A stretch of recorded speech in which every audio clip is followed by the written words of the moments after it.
Σε ευχαριστώ για ό,τι υπήρξε στη ζωή μου, όχι για το τέλος, μα για την αρχή.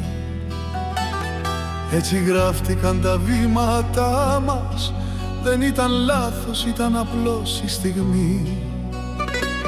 Όταν δεν είσαι πια εδώ δίπλα μου, ίσως έτσι το θέλησε η ζωή. Δεν σε κρατώ, δεν σε κατηγορώ, μα δεν ξεχνώ αυτό που ήσουν. Δεν ήσουν πάντα ο καλύτερος άνθρωπος, μα ήσουν αληθινός κι αυτό μετρά. Κι ακόμα σ' αγαπώ για πολύ καιρό, κι ας ξέρω πως δεν γυρίζεις πια. Σου εύχομαι καλό που κι αν πας να προσέχεις τον εαυτό σου, ψυχή καλή. Αυτό που ζήσαμε δεν χάνεται, γίνεται μάθημα ζωής.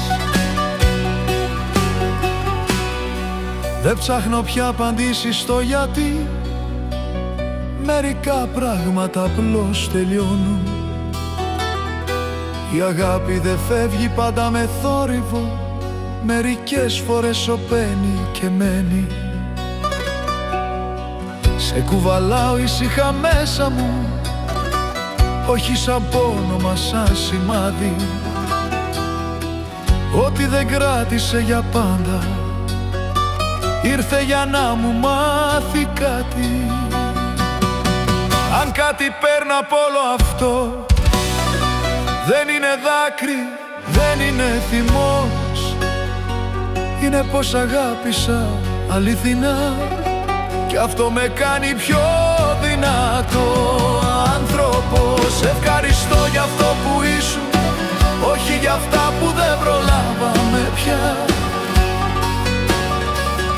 Η αγάπη που δεν μένει για πάντα, δεν είναι ήττα, είναι σκαλοπάτια. Σου εύχομαι φως όπου κι αν βρεθείς, κι εγώ συνεχίζω πιο καθαρός.